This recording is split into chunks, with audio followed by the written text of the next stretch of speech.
আমার বুবু একজন সুন্দরী এবং চরিত্রবান ছিলেন। আমার বুবু আমার লেখাপড়ার খরচ জোগাড় করার জন্য একটা বড় মালিকের বাসায় কাজ করতেন। একদিন মালিক বুকে ফ্রিজে রাখা খাবার খাওয়ালেন বুবুর অনিচ্ছায়। তারপর বুবু জ্ঞান হারিয়ে ফেলে। অজ্ঞান অবস্থায় মালিক বুবুর সাথে যা করেছিল বন্ধুরা তা শুনলে তোমাদের মাথায় কাজ করবে না। বাকি ঘটনাটি গল্পতেই বলছি। আমার বর যখন বিয়ে হয়ে যায় আমি তখন ক্লাস 9-এ পড়ি। স্কুল থেকে ফিরে শুনি আজ বুবুর বিয়ে। আব্বা আমাকে বললেন, সোহান ঢাকা থেকে মেহমানরা আসবে, তুই এক ছুটে বাজারে যা, রহিমকে বল তার ডেকোরেশনের চেয়ার পাঠাতে। আমি এক দৌড়ে বাজারে চলে গেলাম। রহিম চাচাকে যখন সব বলছি, দুইটা প্রকাণ্ড গাড়িকে বাজার পেরিয়ে আমাদের বাড়ির দিকে যেতে দেখলাম। রহিম চাচা বললেন, যাক শাপলার অনেক ভালো ঘরে বিয়ে হলো, তাদের অবস্থা এবার ফিরবে। বুবুর কি সত্যি ভালো বিয়ে হচ্ছে আমি জানি না, আমি শুধু জানি বুঝি চলে যাচ্ছে আমাদের বাসা থেকে। তারপর কি হবে, কে আমাদের খাবার রেঁধে দেবে, কে আমাকে চুপি চুপি তার মাটির ব্যাংক ভেঙে আমাকে মেলায় যাওয়া টাকা দেবে। বউকে ছাড়া যে আমার জীবন চলতে পারে আমি সেটা কল্পনাও করতে পারি না। কলেজের এক প্রোগ্রামে আমার সুন্দরী বউকে দেখে নাকি দারুণ পছন্দ করেছে এক বড়লোকের ইঞ্জিনিয়ার ছেলে।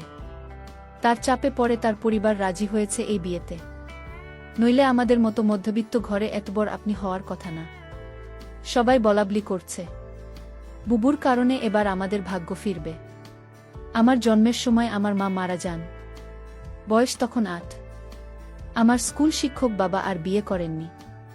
বহু মানুষ করেছে আমাকে, আমার জগৎ ঘিরে, তাই আমার বউ বিয়ের আসর হয়ে গেল। দায়সারা ভাবে বিয়ে নাকি দুই পরিবারের বন্ধন, কিন্তু আমার সেটা মনে হলো না। পাত্রের বাবা সারাক্ষণ মুখ কালো করে রাখলেন। পাত্রের ছোট মামা আমাদের ঘর বাড়ি উঠোন ঘুরে ঘুরে দেখলেন, মাঝে মাঝে নাক শীতকালেন। আমাকে ডেকে বললেন, তুমি কোনো ক্লাসে পড়ো? আমি কিছু বলার আগেই কেউ একজন বলল, সোহান পাইলট স্কুলে পড়ে, ফার্স্ট বয় বৃদ্ধি পেয়েছে, ক্লাস 9-এ পেয়েছে। আমার লজ্জা লাগল, কিন্তু ছোট মামা শুধু একটু নাক শীতকালে। সেদিন গাড়িতে ওঠার আগে বুবু যখন আমাকে জড়িয়ে ধরে নিঃশব্দে কাঁদছিল, তখনও আমার কষ্ট লাগছিল। 3 দিন পর নতুন জামাইয়ের গুণে নাই ওর আসার কথা। আব্বা পাড়া প্রতিবেশীদের নিয়ে রান্নাবান্নার আয়োজন করলেন। একটা গাড়ি ভাড়া করে নতুন জামাইকে আনতে পাঠালেন। গাড়ি ফেরত এলো, নতুন জামাই আসতে পারবে না, তার কোনো জরুরি কাজ পড়ে গেছে, পরের সময় করে আসবেন। বুবু আসলো আরও মাস 3 পর। একটা সাদা রঙের গাড়ি থেকে বুবু নামা। আমি ছুটে গেলাম। আমি বুকে জড়িয়ে ধরতে গিয়েও থমকে গেলাম। গায়ে দামি ফিনফিনে শাড়ি, মুখে পার্লার থেকে করা করা মেকআপ, প্লাক করা বা কোনো ব্রু আর স্ট্রেট করা চুলে। আমার বুকে কেন জানি হঠাৎ অচেনা লাগল। আব্বা দৌড়ে এলেন, জামাই আসেনি না, আব্বা সাইটের কাজে গেছে। বুবু, আব্বাকে ধরে কিছুক্ষণ কাঁদো। আমি সারাদিন বুবুর আশেপাশে ঘুরঘুর করলাম, কিন্তু বুকে কেমন আনমনা দেখলাম। শুধু একবার আমাকে জিজ্ঞেস করল, সোহান পড়াশোনা করছিস ঠিকমতো? রাতে আমার ঘুম এল না, বড্ড অভিমান হল। বুবু অনেক বদলে গেছে, এই অল্প দিনে এত বদলে যেতে পারে মানুষ। বহু 3 দিন থাকল। শেষের দিন দুলাভাই এলেন বুকে নিয়ে যেতে। দুলাভাই দেখলাম বেশ গম্ভীর। আমাকে ডেকে বললেন, কি রে সোহান, পড়াশোনা করে ঠিকমতো নাকি সারাদিন বাদরামি? আমি কিছু বললাম না।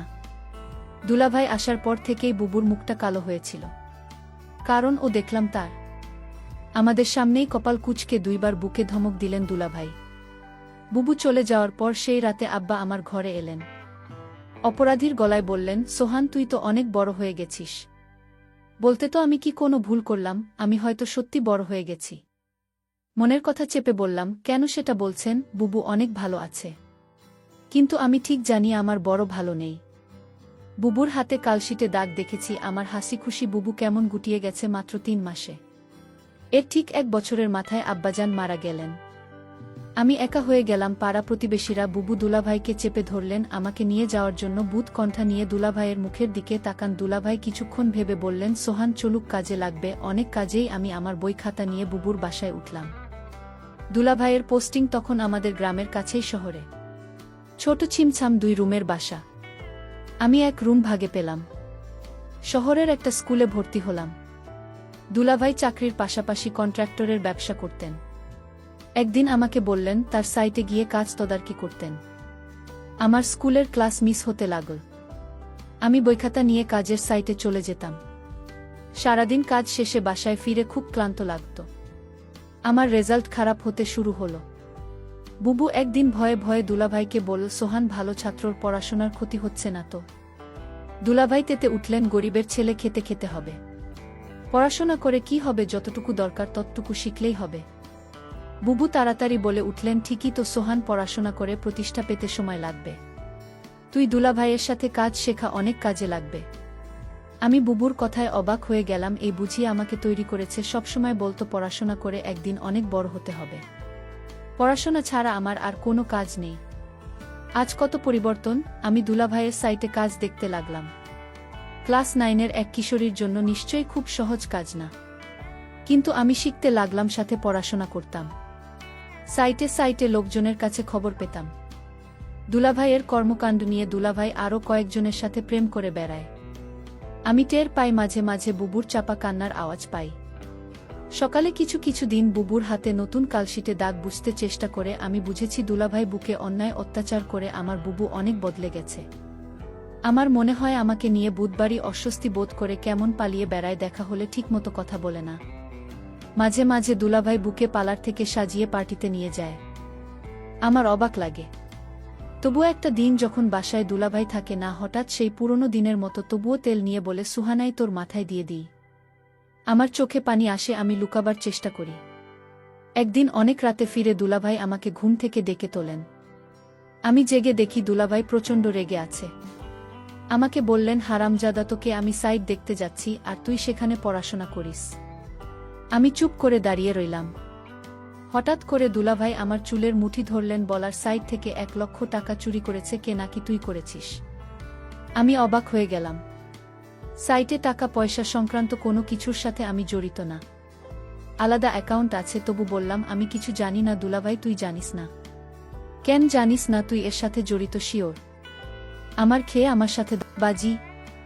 দাঁড়া। দুলাভাই তার বেল্ট দিয়ে আমাকে মারতে আরম্ভ করলেন। আমি সারা জীবনে কখনো মার খাইনি। পরিবারে আদরে মানুষ হয়েছি, স্কুলে ভালো ছাত্র হয়, তারা অত্যাধিক স্নেহ করতেন। আমি দেখলাম বহু পাথরের মতো দাঁড়িয়ে আছে। দুলাভাই একসময় খ্যাত দিয়ে চলে গেলেন। আমি সারা রাত বিছানায় শুয়েও কালাম। চেষ্টা করলাম মুখ দিয়ে শব্দ না করতে। আব্বা মৃত্যুর আগে বলেছিলেন, সোহান, পুরুষ হয়ে গরিব ঘরে জন্মেছিস, সামনে অনেক কষ্ট আসবে, সব তো থাকবেই, কখনো কাটবি না, পুরুষদের কাছে নেই। পরদিন সকালে আমার ঘুম, শরীরে হালকা জ্বর নিয়ে উঠে দেখি বসে আছে আমার শিওরে, সোহান, উঠতে পারবি? আমি মাথা নাড়লাম। হ্যাঁ। তাহলে চলুন। তাকিয়ে দেখি বুবু একটা ব্যাগ গুছিয়ে রেখেছে। আমি বললাম, কোথায়? বাড়ি ফিরে যাব, চল। তুই আবার ভালো করে পড়াশোনা শুরু করবি, আমি দরকার হয় বাসায় কাজ করব, 2 জনের একটা ব্যবস্থা হয়ে যাবে। আমি অবাক হয়ে তাকিয়ে রইলাম। বুবু আমার জন্য তার স্বামীকে ডিভোর্স দিয়ে চলে এলো এবং সেই বাড়ি থেকে চিরদিনের জন্য চলে এল। তারপর বাসায় আমি আর বহু থাকি। বুবু একটা বড়লোক বাসায় কাজ পেল, তাদের কাপড় ধোয়া, রান্না করা ইত্যাদি তাদের কাজ করতে হবে। মাসে যে টাকাটা পাব সে টাকা দিয়ে আমার লেখাপড়ার করছে, তার পরিবার চলে যাবে। বুবু যে বাড়িতে কাজ করে সেই বাড়ির মালিক বুকে একদিন বলেছিল, তোমার যত টাকা দরকার আমি দিব, তুমি শুধু একটি কথা রাখো। বলল, আমি বাসায় কাজ করি, এটাই আমার চলে, অতিরিক্ত টাকার আমার দরকার নেই। বুঝতে পেরেছিল বাসার মালিকের চরিত্র ভালো না, তারপরও বই বাড়িতে কাজ করে যে টাকা পেত সেটা দিয়েই আমাদের মাস চলে যেত। মালিকের বাসার সবাই একদিন কোথায় ঘুরতে গেল, শুধু মালিক বাড়িতে ছিল। মালিকের নাম আছান আলী। বলল, আজ তো বাসায় কেউ নাই, তেমন কাজ নেই, তাহলে আজ আমি চলে যাই। মালিক তখন বলল, শোনো, অনেক কাজ পড়ে রয়েছে। কি কাজ পড়ে রয়েছে? মালিক বলল, বাসায় কেউ নাই, আমার দেখাশোনা কে করবে? আমি বলেছিলাম, ওটাই তো মালিকের জন্য রান্না করলাম। ঘর পরিষ্কার করে মালিকে খাবার দিয়ে বললাম, রাত অনেক হয়েছে, আমার ছোট ভাইটা চিন্তা করছে, আমি এখন যাই। মালিক ধমক দিয়ে বলল, এই মেয়ে, তুমি বাড়ির চাকরানির, মালিক যখন আদেশ করবে তখন তুমি বাড়ি থেকে যাবে, তার আগ পর্যন্ত এখান থেকে এক পাও লড়বে না। আমি তখনও নিশ্চুপ হয়ে দাঁড়িয়ে রইলাম। আমার মুখ দিয়ে কোনো কথা বের হলো না। হঠাৎ মালিক বলল দর্দ কণ্ঠে, মারে, আমার তো ছেলে মেয়ে আছে, তোর কষ্ট আমি বুঝি। তুই তোর মাকে হারাল, বাবাকে হারালি, নিজের স্বামীকে হারালে, এখন ভাইটাকে লেখাপড়া শিখিয়ে মানুষ করার জন্য পরিশ্রম করেছিস। আমি মালিকের হঠাৎ এরকম ভালো কথা শুনে আমি কিছুটা অবাক হলাম, কিন্তু সে মুখে যা বলছে চেহারায় তা প্রকাশ পায় না। আমাকে বলল, আমার স্ত্রী ছেলে মেয়ে তারা 2 দিনের জন্য ঘুরে গেছে। আমি বলেছিলাম, আপনি জানি কেন আমার ঘোরাফেরা তেমন একটা ভাল লাগে না। আমি এর আগে বহুবার ঘোরাফেরা করেছি, এখন আর ভালো লাগে না। তুই আমার মেয়ের মতো, ঘর তোকে আমি কিছু টাকা দিলাম তোর ভাইয়ের সামনে পরীক্ষা ভালো মন্দ কিছু খাওয়ায়। আমি বলেছিলাম আমার টাকা লাগবে না। মালিক তখন আমায় জোর করে টাকাটা হাতে ধরিয়ে দিল। আমি না নিয়ে পারলাম না। মালিক আমার প্রতি হঠাৎ এমন দরদ দেখাচ্ছে কেন? যখন মালিকের ছেলে মেয়ে বাড়িতে ছিল তখন তো তিনি এরকম দরদ দেখায়নি। আমি মালিকের এরকম ভালো ব্যবহার দেখে কিছুটা অবাক হলাম। এরকম কথা বলতে বলতে প্রায় রাত 1টা বেজে গেল। ওদিকে আমার ভাই আমার জন্য চিন্তা করছিল। আমি মালিককে বলেছিলাম এখন আমি চাই, সে তখন বলল না, আজ তুমি যেতে পারবে না, এই বাড়ি তোমার পাহারা দিতে হবে। আমি বলেছিলাম দেখুন সাহেব, আমার ডিউটি তো সকাল 6টা থেকে সন্ধ্যা 6টা পর্যন্ত। মালিক তখন আমাকে অবাক করে বলল, তাই বলে যদি আমার সমস্যা হলে তুমি দেখবে না? আমি তো তোমারে আমার মেয়ের মতোই দেখি। মালিকের কি উদ্দেশ্য ছিল আমি তা জানি না, তবে এটুকু বলতে পারি মালিক তেমন ভালো না। তবে আজ আমার সাথে খুব ভালো ব্যবহার করল। তবে এর আগে যে আমার সাথে ব্যবহার খারাপ করেছিল তা বলছি না। তবে লোকের মুখে শুনি মালিক ভালো না, কিন্তু আজ মালিক আমাকে কিছুতেই বাড়ি যেতে দিচ্ছে না কেন, আমি সেটা নিয়ে দুশ্চিন্তায় পড়ে গেলাম। এর মধ্যে মালিক বলল, আজ আমি নিজ হাতে খাবার তৈরি করেছি। আমি বললাম, কেন নিজ হাতে আপনি খাবার তৈরি করলেন? খাবার তো আমি রান্না করছি, তার মধ্যে আপনি আবার রান্না করলেন কেন? আরে নামা, সেই খাবার না, ফ্রিজে আমার স্ত্রী আমার জন্য কিছু ভালো খাবার আলাদা রাখত, সেই খাবার নিয়ে আসলাম। আমি বললাম, ও আচ্ছা। তারপর আমায় বলল, নে মা, আমরা একসাথে আজ খাবার খাই, পেটে বড্ড খিদে পেয়েছে। আমি বললাম, আপনি খান, আমি বরং রান্না করা খাবার খাই। মালিক তখন আমার সাথে বায়না করে বলল, দেখো তুমি যদি আজ আমার দেওয়া খাবার না খাও তাহলে বুঝ তুমি শুধু তাকে ভালোবাস, এ বাড়ির মানুষদের ভালোবাসো না। আমি তার কথায় কিছুটা অবাক হলাম। মালিক বল, ঠিক আছে, তুমি খাবারটা খেয়ে বাসায় চলে যাও, তোমাকে ছুটি দিয়ে দিব। আমি তখন খুশি হলাম, বাবার বয়সী একজন মানুষ আমাকে এত করে বলছে, ফ্রিজে রাখা ভালো খাবার খেতে। যাই হোক, আমি শেষ পর্যন্ত হেরে গেলাম। আমি খাবারটা খেলাম আর ফ্রিজে রাখা খাবার না খাওয়ার জন্য রাজি হলাম। তার একটাই কারণ, মালিক বলেছিল আমি ছুটি দিয়ে দেবে খাবারটা খেলে, আর তাই আমি ফ্রিজে রাখা খাবার খেলাম। খাবারটা ভালোই লাগল, দামি খাবারের আগে আমি এমন খাবার কখনো খাইনি। আমার খেয়ে ভালোই লাগল। খাওয়া দাওয়া শেষ করতেই আমি বললাম, মালিক এবার যাই। এই কথা বলতে আমি চোখে কিছুটা ঝাপসা দেখতে পেলাম। আমার চোখ অন্ধকার হয়ে আসতে লাগল। আমি বেহুশ হয়ে মাথা ঘুরে পড়ে গেলাম। তারপর কি হয়েছিল তা আমি বলতে পারবো না।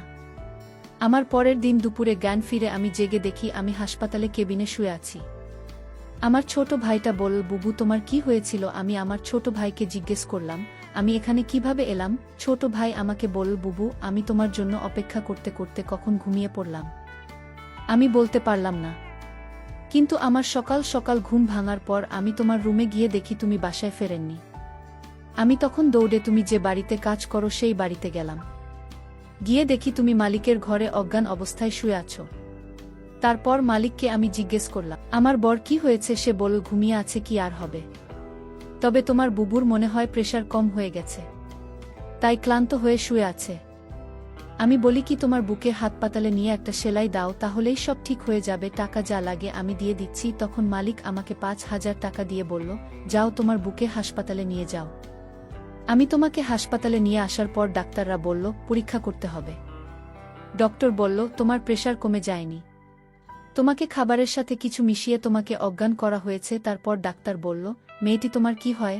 আমি বললাম, আমার বড় বোন, তোমার সাথে আর কেউ আসেনি? না ডাক্তার বাবু, আমি ছাড়া আর কেউ নাই। আমি ডক্টরকে জিজ্ঞেস করলাম, কি হয়েছে আমার বুবুর? বলেন ডক্টর। ডক্টর বলল, তোমাকে বলা যাবে না। আমি আমার ছোট ভাইয়ের কথা শুনে বুঝতে পারলাম আমার সাথে কি ঘটেছিল। মালিক আমার সাথে এরকম অসম্মানজনক আচরণ করল।